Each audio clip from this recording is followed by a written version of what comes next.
Nous avions pris congé de Paris au XVe siècle. Souvenez-vous, la capitale était occupée par les Anglais. Il en a fallu des combats pour que Paris redevienne le cœur libre du royaume. Il aura même fallu la mythique Jeanne d'Arc. À présent, au XVIe siècle, la ville est délivrée. Et c'est au Louvre, en plein centre, que le pouvoir s'est établi. François Ier a rapporté d'Italie des trésors. Léonard de Vinci et sa Joconde, bien sûr. Mais en fait, il a surtout ramené un esprit nouveau, celui de la Renaissance. Avec François Ier, la forteresse médiévale laisse place à un merveilleux château Renaissance. Symbole des temps nouveaux, le vieux donjon du Louvre est abattu et signe la fin du Moyen-Âge. En effet, l'architecte Pierre Lescot construit la demi-aile sud, qui marque vraiment l'arrivée du style Renaissance à Paris. Voyez ces trois avant-corps, ces colonnes qui encadrent les portes, ces statues et ces fenêtres typiques, au fronton arrondi ou triangulaire. François Ier, amateur d'art, n'a pas oublié son propre confort. Il s'est installé à un logis royal dans cette aile sud, avec des cuisines, de beaux logements et une sorte de cour de tennis, qu'on appelle alors jeu de paume, parce qu'on n'a pas encore de raquettes. Mais l'histoire ne retient pas cela. Elle préfère s'attacher au testament artistique de la Renaissance que nous laisse François Ier. Il meurt trop vite pour en profiter et ne verra jamais la fin des travaux entrepris. Mais en définitive pour Paris, les promesses artistiques entrevues quand le roi est revenu d'Italie n'ont pas été tenues. François Ier a trop délaissé les bords de la Seine pour les bords de la Loire.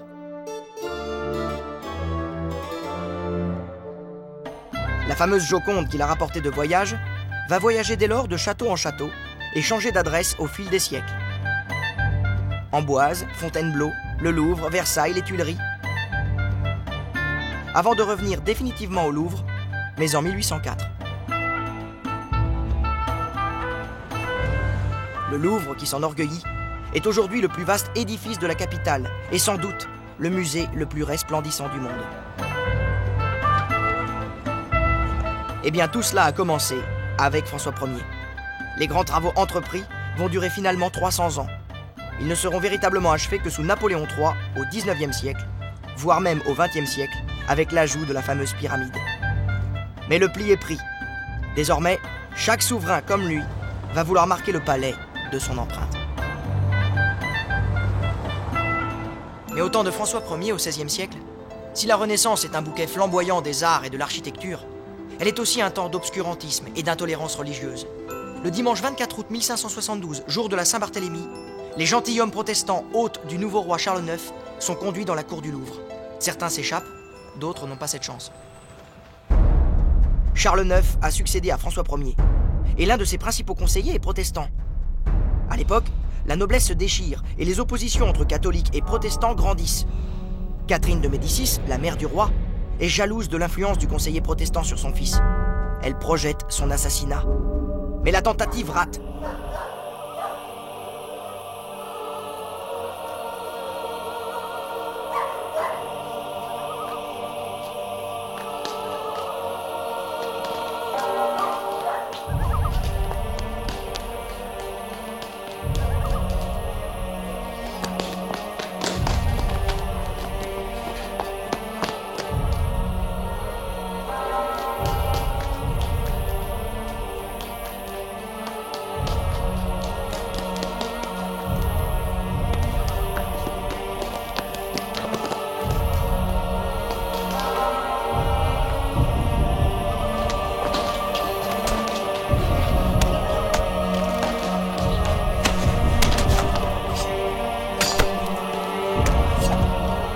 Aussi par crainte de représailles à son encontre, Catherine de Médicis convainc le roi d'éliminer tous les protestants.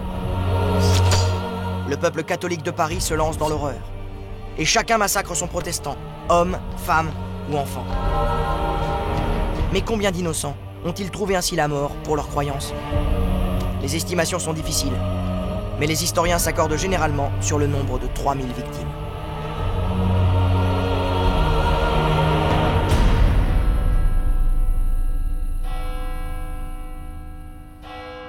Faisons le tour du palais tel qu'on peut l'admirer aujourd'hui.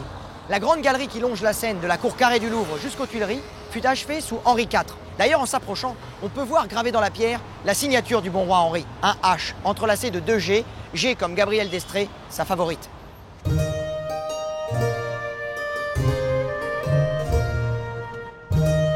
Sous Louis XIII, on frappe ici la monnaie des rois, les fameux louis d'or.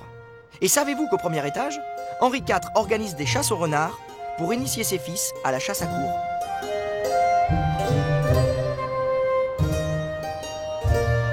Le roi Soleil, quant à lui, veut une entrée grandiose.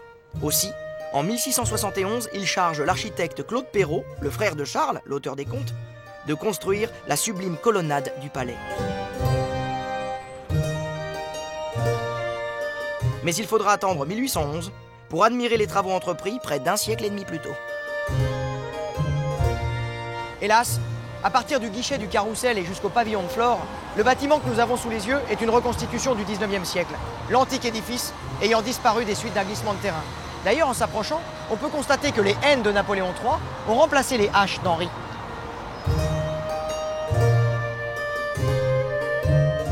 L'empereur aussi veut sa marque. Mais à mon avis, il ne devait pas être aimé par tous les ouvriers du chantier. Regardez en haut du clocheton du pavillon Lesdiguières. Le N est à l'envers. Alors ça, si c'est pas une manière de renverser le pouvoir impérial. C'est aussi à Napoléon III que l'on doit les bâtiments qui flanquent la cour Napoléon. Ils ont pour objectif d'atténuer le manque de parallélisme entre les bâtiments latéraux, ceux qui longent la Seine d'un côté et la rue de Rivoli de l'autre. En revanche, c'est le premier empereur qui fit percer cette rue de Rivoli avec ses galeries couvertes. Quelle bonne idée! Il crée la mode d'un 19e siècle, amateur de passage, offert à la flânerie des Parisiens. On lui doit donc les bâtiments du Louvre jusqu'au guichet de Rohan, et côté pyramide, les abeilles de Napoléon Ier nous rappellent toujours le commanditaire des travaux. Côté rue de Rivoli, les maréchaux d'Empire observent impassiblement le balai des voitures qui traversent Paris d'est en ouest.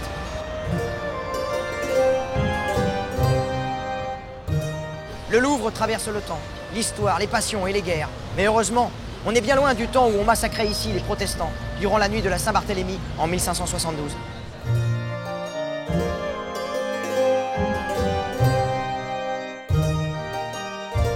Après pas loin de 40 ans de guerre civile opposant catholiques et protestants, le XVIe siècle réussit à s'achever dans la Concorde.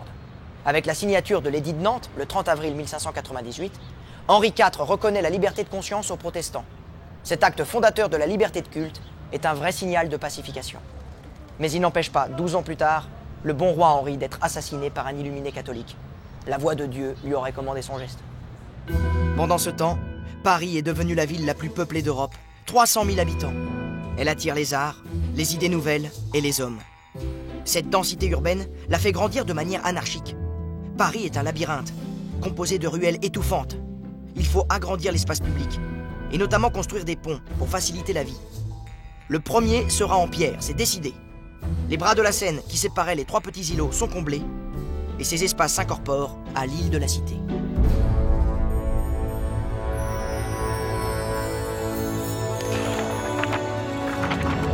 Pour le XVIIe siècle, nous voici à la station Invalides.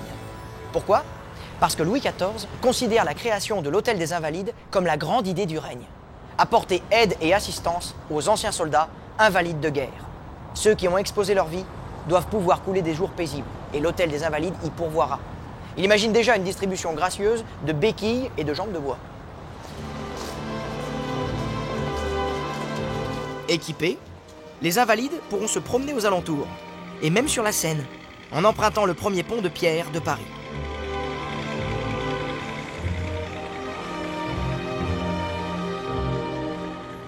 Situé à la pointe ouest de l'île de la Cité, il est achevé en 1607, après quasi 30 ans de travaux, dus à de fréquentes interruptions.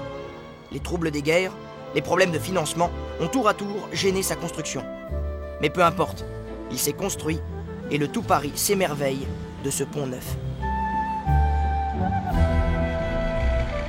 Il a une particularité de taille. Il est dépourvu de maisons quand les ponts sont jusqu'alors habités. Et ce n'est pas la seule. Il est très large, plus de 20 mètres, et a des trottoirs. C'est bien simple, il semble fait pour la promenade et la beauté du paysage.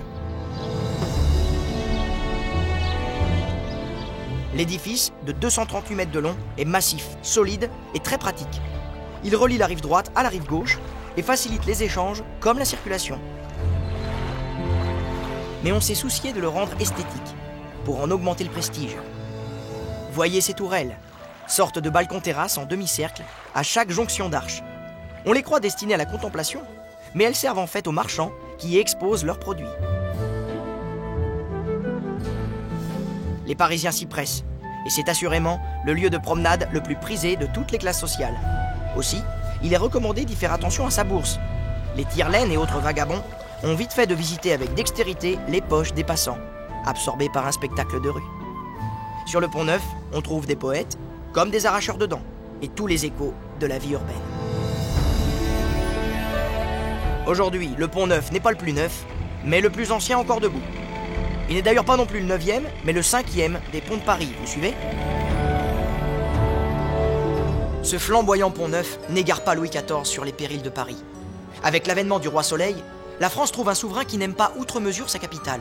Il s'en méfie même, et craint ses emportements. Il a décidé de se construire une nouvelle résidence loin de la ville. Il va transformer un petit pavillon de chasse en somptueux palais. C'est à Versailles que ça se passe. Et si Versailles est sa nouvelle passion, il entreprend quand même à Paris de grands travaux qui modifient l'aspect de la ville. Sur les bords du fleuve se poursuivent des travaux de longue haleine. Sont-ils, comme à Versailles, destinés à glorifier le roi ? Eh bien non. Cet ouvrage-là est d'utilité publique. On veut assainir Paris. Et si on l'embellit en même temps, c'est tant mieux. Louis XIV élève alors les quais de Seine. Les siècles passés ont contribué à leur aménagement. On a dompté les rives, le long du Louvre et sur la place de Grève, grâce à des terre-pleins en pierre de taille. Ces terre-pleins autorisent de s'y promener sans trop se crotter. Mais leur première utilité reste avant tout d'être capable de retenir les eaux en cas de crue. Sur la rive droite s'étire alors entre le quai de la Grève et celui de la Mégisserie une longue bande de terrain meuble. Autant dire, un vrai champ boueux à la moindre pluie. Les charrettes qui descendent au fleuve et qui s'y enlisent régulièrement en savent quelque chose. Et pour en terminer avec cette fange répugnante, le roi demande en 1664 au marquis de Gesvres de construire un quai entre le pont Notre-Dame et le pont au Change. Ce sera le quai de Gesvres, du nom de son édificateur. 11 ans après la construction du quai de Gesvres, le travail est complété par un autre quai, entre le pont Notre-Dame et la place de l'Hôtel de Ville. Et sur la rive gauche, de semblables travaux sont entrepris, comme en témoigne le quai Conti. Mais Louis XIV ne s'en tient pas là. Il a envie d'aérer la ville et de poursuivre ses améliorations. En 1670, il ordonne la destruction des vieux remparts. L'urbanisation des quartiers hors de ces murs les a rendus inutiles, et l'évolution des techniques militaires également.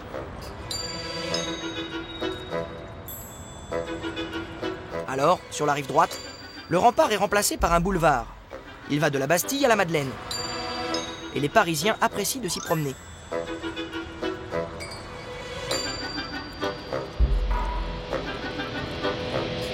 Le mot français boulevard apparaît à cette époque. Il désigne cette nouveauté. Le boulevard est donc typiquement parisien. En fait, il a une double origine. Il vient tout d'abord du terme hollandais bolwerk, excusez l'accent, qui signifie ouvrage de fortification. Plus tard, quand la muraille sera abattue, elle laisse la place à un cours, une promenade publique garnie d'arbres.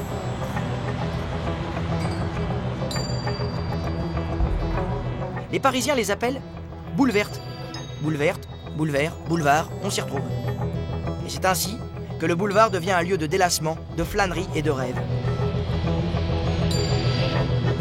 Le roi améliore sans cesse le tissu urbain et surveille attentivement sa mise en valeur. En rejoignant les Invalides, on peut se mettre à la place de Louis XIV. Imaginez-vous traverser Paris et franchir le Pont-Neuf. Comment ne pas avoir le cœur serré à la vue de tous ces estropiés qui traînent là une existence de misère ? Sur le plan humain, le roi est un peu ébranlé, mais sur le plan politique, il est catastrophé. Ce revers de la médaille militaire est un peu trop voyant. Lui qui aime tant la guerre, désire n'en conserver que panache et courage. Il lui faut donc éloigner ces Invalides du centre de Paris et les cacher le mieux possible.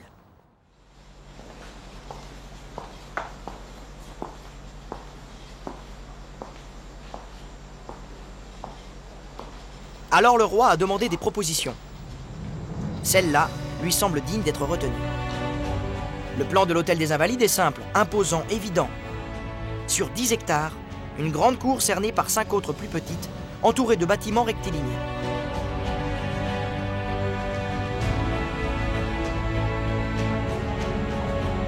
On dressera au centre une église consacrée à la fois au roi et aux invalides.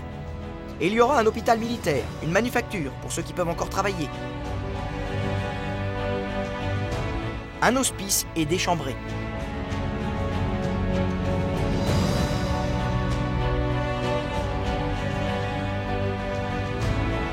Le roi veut des cheminées pour les officiers et des couvertures de qualité pour les soldats. La nourriture y sera abondante. Et le choix de l'emplacement, dans cette plaine de Grenelle isolée et déserte, semble parfait. On ne les verra plus, ces estropiés. Au mois d'octobre 1674, les premiers invalides entrent dans leur nouvelle demeure. Et la cérémonie est émouvante. C'est au son des tambours que le roi lui-même accueille en personne la cohorte de vieux soldats blessés. La plupart sont des rescapés de la guerre de 30 ans. Les invalides n'ont pas de rancune. Ils applaudissent Sa Majesté. Sans doute sont-ils soulagés d'avoir gîte et couvert assurés.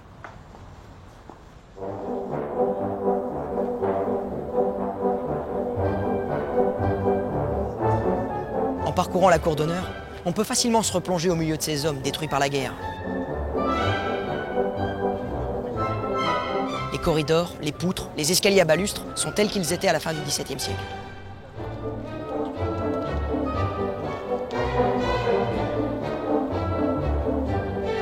Voici au rez-de-chaussée les réfectoires des soldats invalides.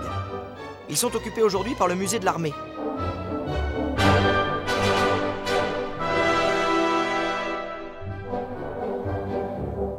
Mais pour retrouver l'atmosphère générale d'autrefois, il suffit de regarder les fresques. Elles retracent les victoires militaires de Louis XIV. En montant au premier étage, on accède aux anciennes chambrées. Elles donnent sur la galerie. Et il suffit de regarder les marches des escaliers, très peu inclinées, pour comprendre qu'elles étaient bien destinées à des mutilés. Une fois arrivé au premier étage, on peut découvrir des tas de noms et de dessins gravés sur les murs. Ils sont comme autant de témoignages de toutes les petites occupations qui se sont développées ici pour tromper l'ennui.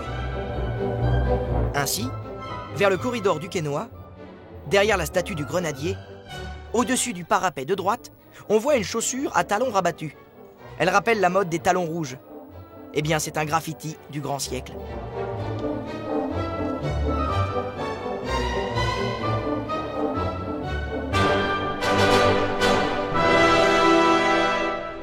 Quant à l'édifice religieux et à la coupole d'or, ils seront achevés bien plus tard.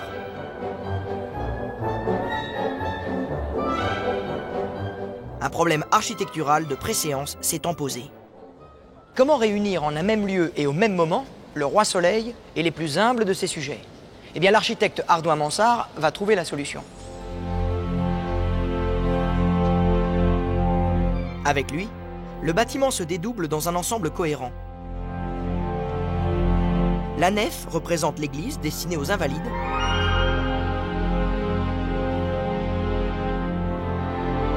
Et sous la coupole, le chœur matérialise la chapelle royale.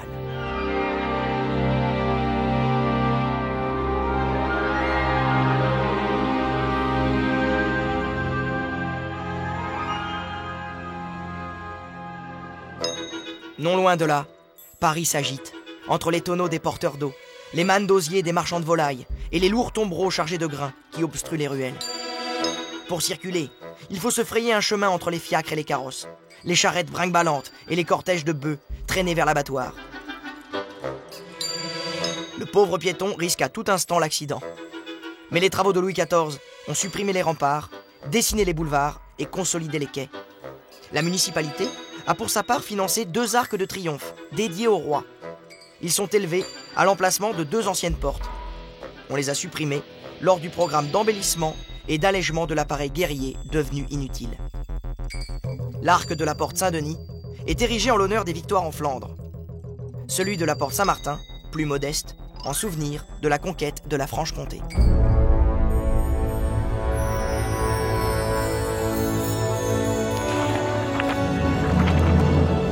Nouveau siècle, nouveau lieu. À la Bastille, nous accueillons le 18e.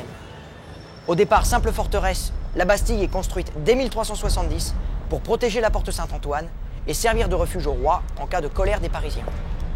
Mais ce dernier rôle est tout sauf concluant.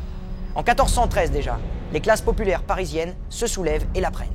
Et en 1652, les princes de la Fronde, rebelles à l'autorité monarchique, utilisent ces canons pour tirer sur les troupes royales. Alors, au XVIIe siècle, devant tant d'inutilité militaire, le cardinal de Richelieu prend une décision qui va peser sur son destin. La Bastille sera une prison et gare aux ennemis du pouvoir. Nul besoin de jugement pour être interné à la Bastille.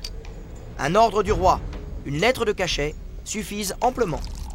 Généralement, les prisonniers, qui ne sont jamais qu'une quarantaine, sont traités avec respect.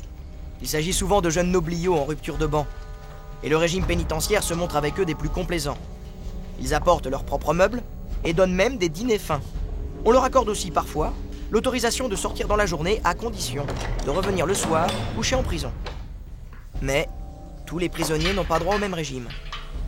Les archives laissent entrevoir des crimes abominables accomplis dans les soubassements de la Bastille. Avis au mauvais sujet. C'est sans jugement qu'ici, on meurt dans le plus grand secret.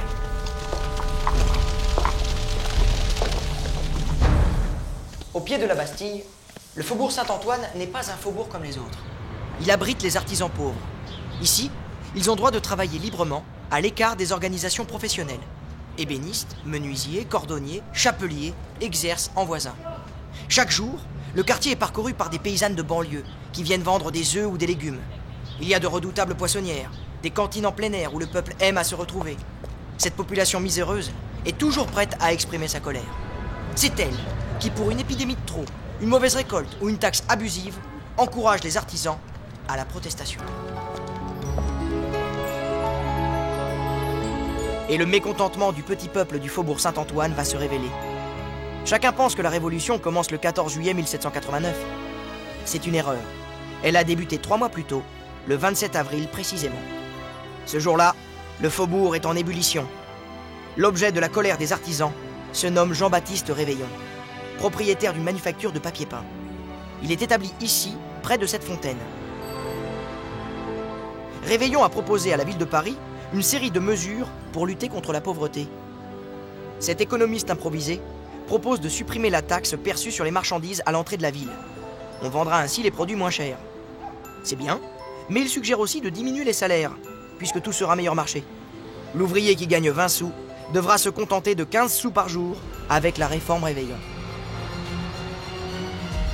La fabrique de papier peint est méthodiquement saccagée. Enfin, la garde intervient. Alors des toits, les révoltés lancent des pierres, des coups de feu éclatent. On relève bientôt 12 morts du côté de la police et plusieurs centaines dans les rangs des insurgés. Le monde vient de basculer. La révolution est en marche.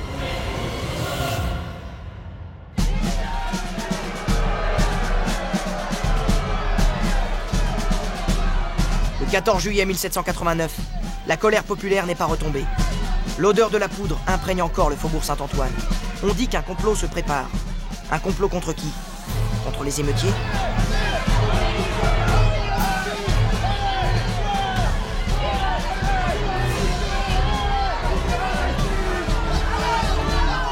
La population veut se défendre des mercenaires, prêts à entrer dans la ville. Il lui faut des armes à feu.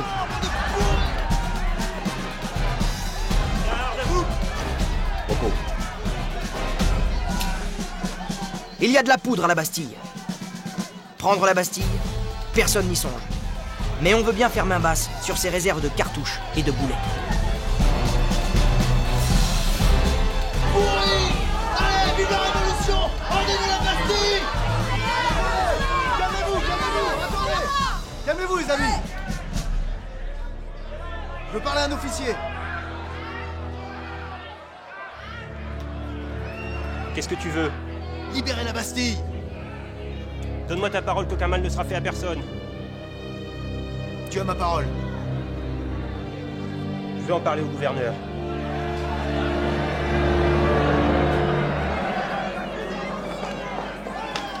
Monsieur le gouverneur, les révolutionnaires demandent qu'on fasse baisser le pont-levis.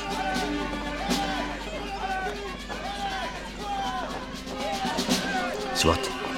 Bien, monsieur le gouverneur. Bientôt, 2 détachements de la garde, chargés de veiller à la sécurité dans la capitale, arrivent. Ils ont changé de camp et viennent se joindre aux émeutiers. Ces soldats aguerris font armer 5 canons pris aux Invalides. Ils n'ont pas de parole. Feu à volonté. À mon commandement, feu! Feu! Feu! Le pont-levis est abaissé. La foule se rue à l'intérieur.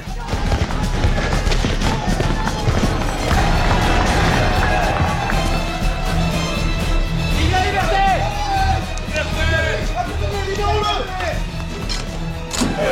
Cette reddition d'un symbole de l'autorité monarchique provoque un délire de joie. La foule libère les détenus, un peu surprise qu'ils ne soient que 7. 7 malheureux qui n'ont rien d'héroïque combattant de la liberté. Ce sont des petits escrocs et de minables faussaires, mais la force du symbole est là. Alors, on les porte en triomphe.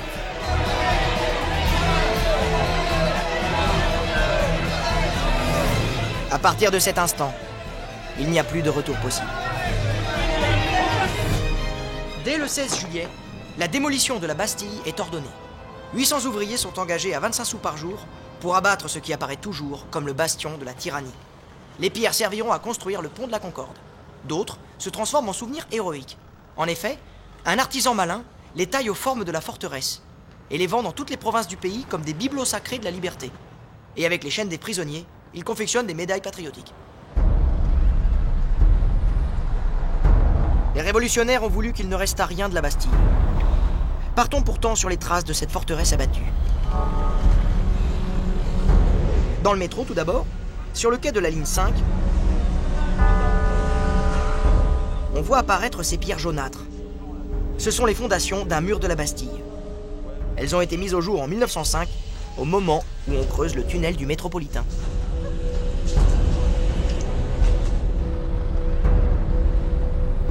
Et puis en passant par la bouche de métro, qui fait l'angle avec le boulevard Bourdon, on trouve un autre morceau de mur de la forteresse.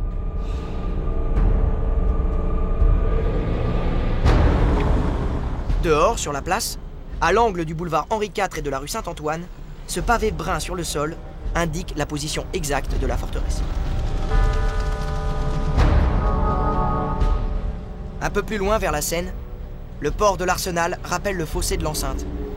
Certaines de ces vieilles pierres sont des restes de l'édifice militaire. Enfin, au bout du boulevard Henri IV, toujours vers la Seine, on trouve dans un petit square la base de la tour de la Liberté remontée. Voici un vestige d'une des 8 tours de la Bastille, qui a été dégagée lors de la construction du métro. Mais il y a plus émouvant encore, les restes d'une cellule, d'un de ces cachots sordides qui se situaient dans les sous-sols de la forteresse. La cave d'un restaurant du boulevard Henri IV est en fait la base d'un de ces cachots, miraculeusement épargné par la fureur révolutionnaire. Et entre les bouteilles entassées par le restaurateur, on peut croire entendre encore les cris des embastillés et le son des canons du 14 juillet.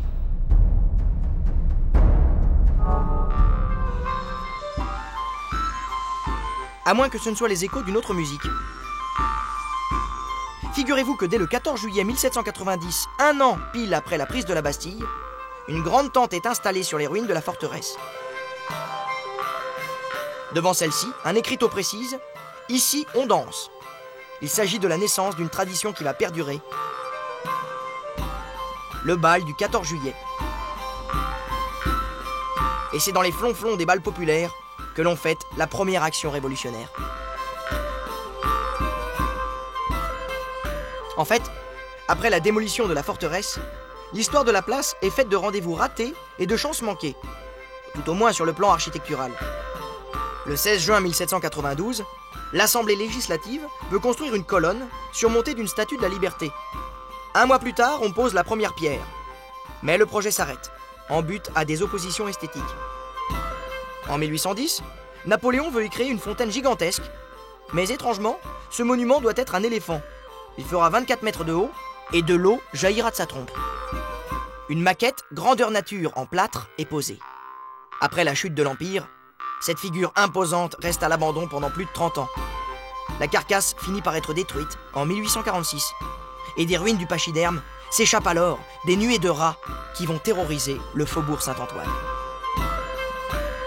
En 1833, le roi Louis-Philippe veut lui aussi une colonne au centre de la place en l'honneur des héros tombés lors des Trois Glorieuses, les fameuses journées des 27, 28 et 29 juillet 1830, qui ont vu le roi Charles X chassé du trône au profit d'une monarchie constitutionnelle. Le monument de 54 mètres de haut est inauguré le 28 avril 1840. Mais, tout en haut de la colonne verte, un génie doré répond aux vœux formés par les députés de 1792. Il représente en effet la liberté qui s'envole en brisant ses fers et en semant la lumière.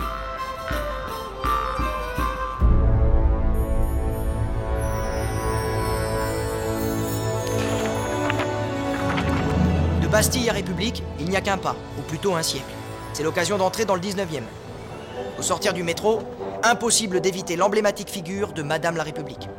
Oui, c'est bien elle, avec son bonnet phrygien sur la tête, symbole de liberté, et son rameau d'olivier dressé, symbole de paix. Elle tient la déclaration des droits de l'homme et porte une épée à sa ceinture pour les défendre. Alors la République ne craint pas les manifestations populaires. Courage! Fuyons! J'entends du bruit. La fuite devient impossible de ce côté. Passons par celui-ci. Soit. Au ciel! La porte est fermée!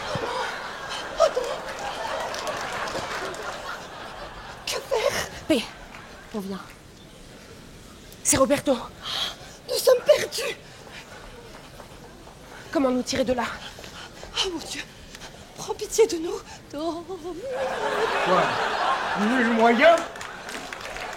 Je n'en vois qu'un. Dangereux, il est vrai, mais il peut nous sauver. Feignez tous deux de dormir. Je vous avertirai quand il sera temps d'agir.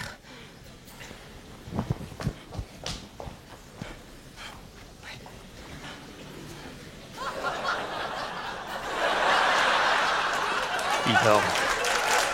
Oh. La victoire est à nous. Roberto! Meurs!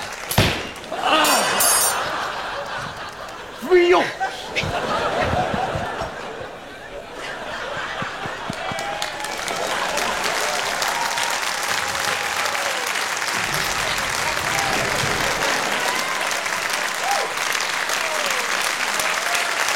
Dans les années 1830, le boulevard du Temple, près de la République, a été joyeusement rebaptisé par la population boulevard du crime.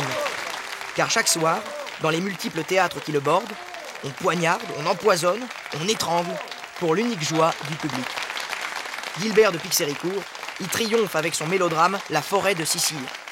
Paris, pendant ce temps, change de régime.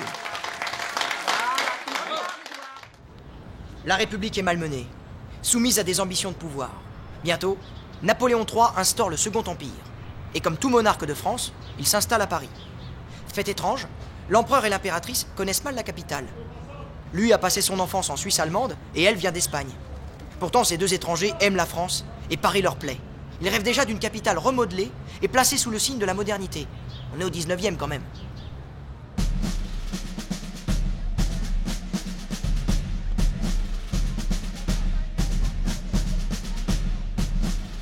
Napoléon III a choisi le baron Eugène Haussmann, préfet de la Seine, pour réaliser son projet d'avenir.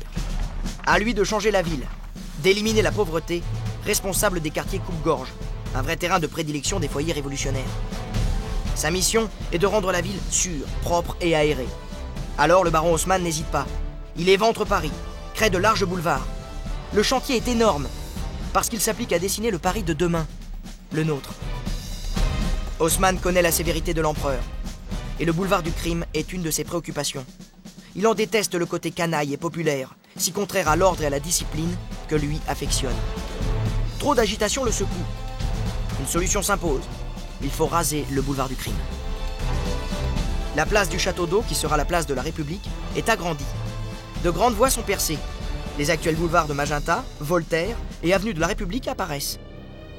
Mais pour eux, on a sacrifié les lieux festifs où se rencontraient les aristocrates et les ouvriers. Ainsi, les théâtres qui ont fait le bonheur des Parisiens ont disparu dans ces travaux gigantesques. une quinzaine de théâtres vont être démolis, dont les 3 plus prestigieux aux 3000 fauteuils. On sonne le glas des petites salles aussi. Et c'est la fin des boutiques, des cafés, des bonimenteurs, qui vivent à l'heure du spectacle et des entr'actes. L'empereur veut qu'il ne reste rien de tout cela. Il n'a pas tout à fait été obéi. Les divertissements ont la vie dure. Pensez-vous vraiment qu'à Paris, on ne rit plus, on ne siffle plus, on n'applaudit plus? Que reste-t-il du boulevard du crime et de ses vedettes? Eh bien, il en reste quelque chose. Sur le boulevard du Temple, son vrai nom, il y a le théâtre des Jazets. Construit en 1851, au numéro 41, il a échappé aux travaux de démolition du baron Haussmann. 8 ans plus tard, il sera acheté par Virginie Desjazets, célèbre actrice de l'époque.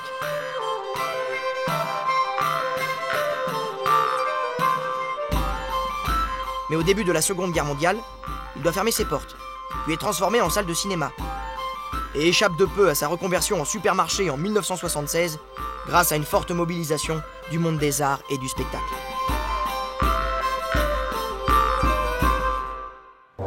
Mais ce n'est pas le seul rescapé de la frappe haussmannienne. Le cirque d'hiver, rue Amelot, est lui aussi un miraculé. Construit en 1852, il se situe à l'extrémité du boulevard. Et comme son confrère Desjazets, sa destination change avec les époques. Il devient un cinéma, au tout début du développement du 7e art, mais en 1923, il retourne à sa vocation première, le cirque. Et de grands noms défilent sur sa piste. Bouglione, Fratellini, Zavata, dont on n'a pas fini de parler.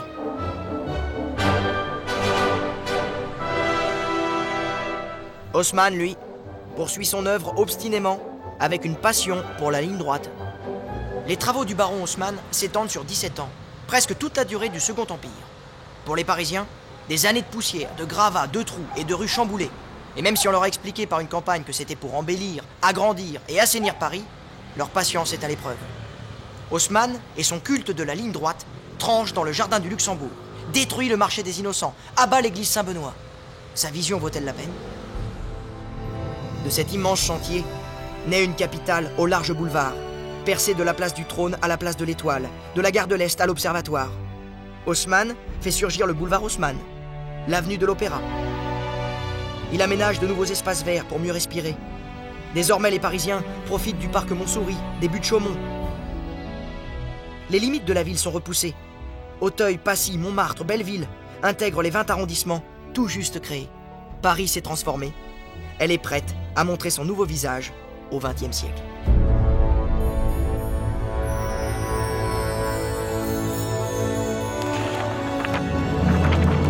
Le XXe siècle se réjouit de son aspect. Il nous donne rendez-vous à la station Champs-Élysées-Clémenceau, près de la plus belle avenue de la capitale. Aux yeux des Parisiens, c'est même la plus belle avenue du monde. Près de 2 km pour relier la place Charles de Gaulle à la Concorde et nous livrer une magnifique perspective, avec ses contre-allées bordées d'arbres précédant des carrés de jardin. Lieu de promenade, lieu indémodable, les Champs-Élysées sont marqués par les événements historiques. Et par les guerres. D'ailleurs, c'est le nom de Clémenceau, illustre figure de la Première Guerre mondiale, qui est associé à nos Champs-Élysées. Pourtant, le Grand et le Petit Palais, édifiés en 1900 lors de l'exposition universelle, ont tenté de témoigner du rapprochement des hommes et des nations. Cela dit, les Champs-Élysées sont un lieu de rassemblement populaire. Et si on y défile en 1944 pour fêter la libération de Paris, on s'y retrouve aujourd'hui pour l'arrivée du Tour de France, ou en 1998 pour fêter les Bleus et leur victoire en Coupe du Monde.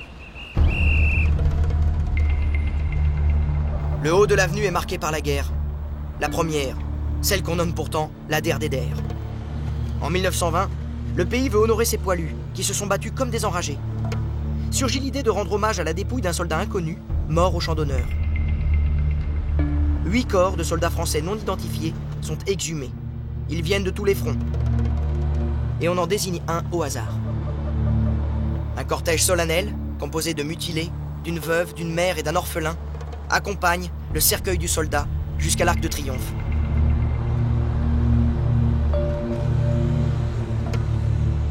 Le soldat inconnu repose à jamais sous l'arc. Cette tombe réelle est un symbole aussi. Elle réconcilie les Français dans un deuil collectif. Elle permet aux familles de pleurer leurs disparus. Désormais, la tombe du soldat inconnu ferme l'Arc de Triomphe. Aucun défilé militaire jamais plus ne pourra passer sous le monument. À l'époque, on peut encore se poser la question. Vient-on vraiment de vivre la Der des Der? En septembre 1940, les troupes allemandes d'occupation défilent sur les Champs-Élysées. C'est dans le malheur de la défaite qu'elle livre la réponse aux larmes des Parisiens. Mais comme je vous l'ai dit avant, 4 ans plus tard, la foule parisienne savoure la victoire et la libération.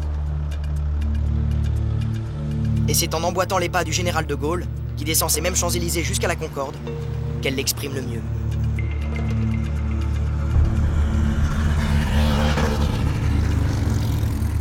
Comme Sacha Guitry dans un film célèbre, je vous propose de remonter les Champs-Élysées. Cette traversée de la Concorde à l'Étoile est une nouvelle promenade à travers le temps. À l'origine, les Champs-Élysées n'étaient que des terrains déshérités, marécageux. C'est au XVIIe siècle que Marie de Médicis décide d'en faire une longue allée bordée d'arbres, le cours de la Reine. Plus tard, Louis XIV aménage les terrains environnants et ajoute des carrés de gazon. Mais la suite est moins paisible. Vous allez voir. La place de la Concorde est le début de notre parcours. La Concorde. Les Français sont-ils tous dans les mêmes dispositions de cœur et d'esprit ici? Rien n'est moins sûr. En 1789, cette place est celle de la Révolution. Elle a mauvaise réputation. Ici, on exécute. La guillotine s'y dresse. Le compte des décapités est à frémir. 1119 têtes sont tombées à cet endroit, dont celle de Louis XVI et Marie-Antoinette. En 1795, après la terreur et ses effusions de sang, le gouvernement se montre soucieux de la paix civile. Il donne à l'espace le nom de place de la Concorde. Mais les Parisiens doutent toujours de sa quiétude. Pour débarrasser la place de ses aspects malfamés, Louis-Philippe l'embellit. En 1836, il y place au centre l'obélisque de Luxor, un cadeau offert à la France par le vice-roi d'Égypte, Mehmet Ali.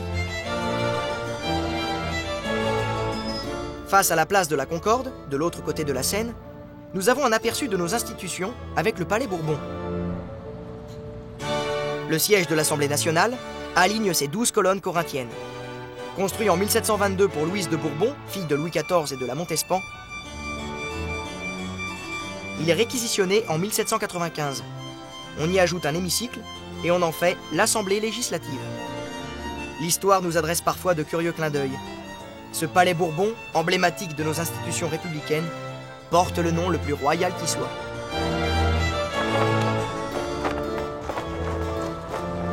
En montant plus haut sur les champs, le promeneur se trouve pris dans un balai étourdissant d'enseignes de grandes marques. Au milieu des luxueux immeubles du plus chic quartier de Paris, les blasons du luxe ont remplacé les anciens blasons féodaux. Et les Parisiens viennent y rêver, aux côtés des touristes qui ne se lassent pas de parcourir l'avenue. Les puissants d'aujourd'hui ne sont peut-être plus au Palais Bourbon, mais dans cet alignement de boutiques. Qui sont-ils? Ce sont les grands financiers, les groupes de l'industrie du luxe, les grands constructeurs automobiles, tous ceux qui détiennent les cordons de la bourse. Ils sont tous là. Lancel, Lacoste, Hugo Boss, Omega, Cartier, Guerlain, Vuitton, Peugeot, Renault. Ils brillent au firmament des Champs-Élysées. S'y trouver est une marque de prestige, une confirmation de réussite. Et tant pis si les emplacements font partie des plus chers du monde. Quand on aime, on ne compte pas.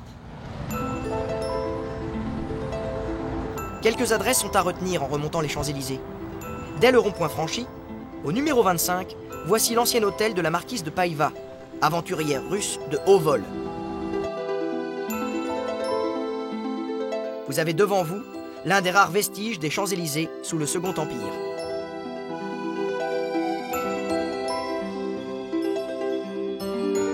Le quartier y est devenu un lieu où on se montre. Les restaurants et les promenades aérées attirent une foule élégante.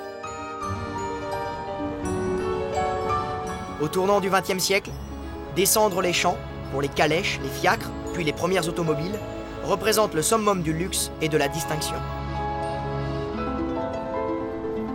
Mais en marchant sur la plus belle avenue du monde, comment ne pas s'autoriser un petit écart avenue Montaigne? La façade art déco du théâtre des Champs-Élysées vaut bien le détour. En 1920, sous la direction de Jacques Hébertot, la salle devient l'avant-garde de la création artistique. Opéra, ballet, théâtre, concerts s'y succèdent. Les ballets suédois subjuguent Paris, sur des musiques de Ravel, Debussy et même Picasso qui peint quelques décors. Le XXe siècle de l'invention, de l'intelligence, de la beauté explose ici. En quête de souvenirs architecturaux du siècle achevé, on retiendra la façade Art Nouveau du Claridge. Celle de l'ancienne Élysée Palace.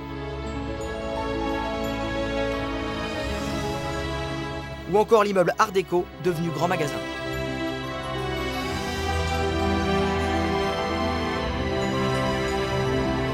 Au XXe siècle, Paris a continué d'évoluer et de se transformer. Les présidents successifs ont voulu marquer la ville de leur empreinte, laisser la trace de leur passage dans de grandes réalisations architecturales. Pour le paysage urbain, les idées ont parfois été bonnes, parfois moins. Mais elles ont fait parler d'elles. Les polémiques sur les nouvelles constructions, la coexistence du passé et de la modernité suscitent toujours passion et controverse. La liste des nouvelles constructions du XXe siècle est longue et concerne à la fois la rive droite et la rive gauche.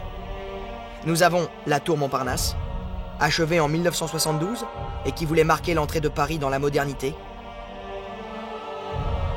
Le front de Seine, haut, cubique et prétentieux. Le musée du Quai Branly, novateur et verdoyant. Les voies sur berge, qui fluidifient la circulation mais n'améliorent pas la perspective. Le Forum des Halles, échec si cuisant qu'il va être rasé. Le Centre Pompidou, l'un des musées les plus visités au monde. L'Opéra Bastille, nouvelle forteresse de l'art.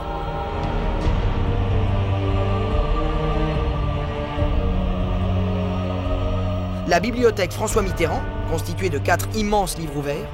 Voilà ce que nos descendants admireront de notre époque, si ces traces parviennent à résister à l'érosion du temps. Si Paris est une capitale des arts et des lettres, elle est aussi un centre d'affaires. Mais aujourd'hui, ce centre s'est déplacé du cœur de Paris vers la Défense. Dès 1958, le général de Gaulle décide la construction de ce quartier excentré. Il en fera un pôle économique et financier majeur. Nous sommes dans la France des 30 Glorieuses, et la construction dans le prolongement de l'axe historique paraît judicieuse. Du Louvre aux Champs-Élysées, de l'Arc de Triomphe en passant par Neuilly, on arrive à la Défense. Le quartier doit son nom à une statue, la Défense de Paris, qu'on peut voir sur place, toujours solide et vaillante. Mais il convient de célébrer ce nouveau quartier d'affaires. Il compte la plus grande concentration de buildings et de bureaux de France. 3 millions de mètres carrés, excuse du peu. Alors, on érige en 1989 la Grande Arche de la Défense. Cette prouesse architecturale qui culmine à 110 mètres de haut et pèse 300 000 tonnes est due à François Mitterrand. Il veut un monument qui servira de carrefour de la communication. C'est un architecte danois qui remporte le projet. On loue la beauté de son concept, sa simplicité et la poésie qui s'en dégage. Mais ne vous fiez pas aux apparences. Un cube évidé, ça paraît simple, mais en fait, ça ne l'est pas. Entre l'étude des vents, la composition du béton, la pose des plaques de marbre et le montage des ascenseurs extérieurs, vous avez une idée du type de problèmes qui se sont posés à ces bâtisseurs.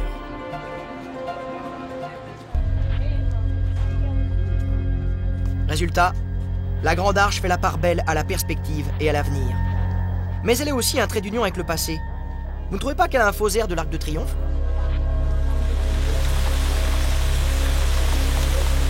Qui sait si dans 100 ans, on ne viendra pas en pèlerinage à la Défense pour admirer l'un des symboles de l'architecture de la fin du XXe siècle. Peut-être même se recueillera-t-on ici, devant l'arc de triomphe des affaires et de la finance. Notre XXIe siècle sera pour Paris celui d'une expansion vertigineuse. C'est le siècle du Grand Paris, le triomphe d'une agglomération tentaculaire qui franchit le périphérique pour avaler une partie de sa banlieue. En se développant vers la banlieue ouest, Paris fait de ce quartier d'affaires aux tours agressives une partie de lui-même. La ville continue naturellement de se prolonger vers l'ouest pour englober Nanterre, juste derrière la Défense. Peu à peu, la ville remonte à sa source. On s'en souvient, la Lutèce gauloise se situe au bord de la Seine, à l'emplacement de l'actuelle Nanterre. Notre siècle verra ainsi Paris retrouver Lutèce et la boucle du fleuve dans laquelle elle est née, il y a plus de 2000 ans.